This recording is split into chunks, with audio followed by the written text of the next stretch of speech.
Est-ce que les supporters sont dans leur rôle là? C'est un sujet compliqué.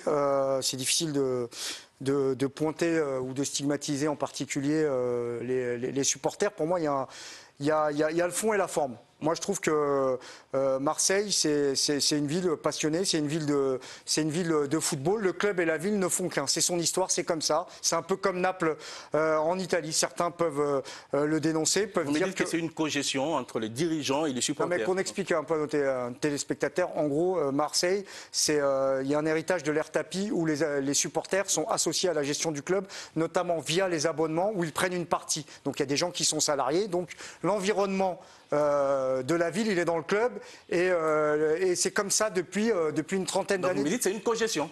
Pardon ? Les supporters ont leur mot à dire dans la gestion du club. Oui, ils sont partie prenante depuis l'ère tapis. Alors par populisme, clientélisme, c'est des socios déguisés. Appelez ça comme vous voulez. Mais là, il y a deux. Moi, je vais aller très vite. Il y a le fond et la forme. Sur le fond, je peux comprendre ce que dit une partie des supporters, et notamment les ultras. Sur la forme.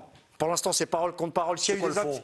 Le fond, pour moi, c'est que c'est de toute façon les mots un peu global du football.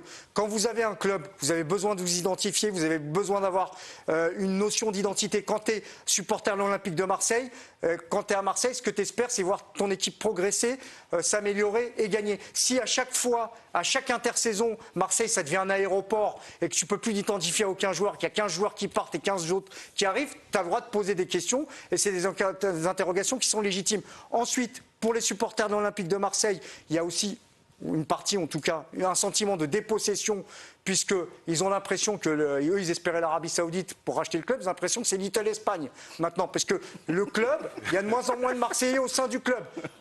Jacques-Henri Hérault en avait parlé, et ça, pour eux, c'est quelque chose d'important. Après, moi, je vous dis comment je ressens les choses, et je trouve que c'est des questions qui peuvent se poser. Maintenant, vous avez le droit de les poser, vous avez le droit de les poser en tant que supporter. En revanche, si sur la forme, vous franchissez la ligne et que vous êtes dans des intimidations, dans des menaces ou autres, ça c'est absolument inacceptable. Regardez cette image, elle m'a beaucoup frappé, elle nous a beaucoup frappé quand effectivement on préparait à cette émission, parce qu'on voit ces actes, voilà, c'est répété. À Lyon, on a vu ça, là on est à Marseille.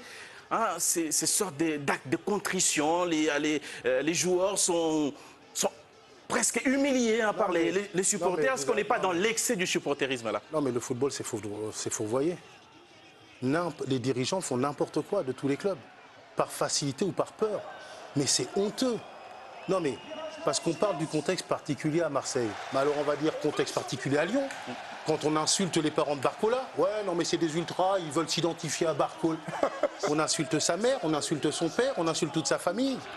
Et à Nantes, quand on commence, quand ça va mal, à menacer les joueurs.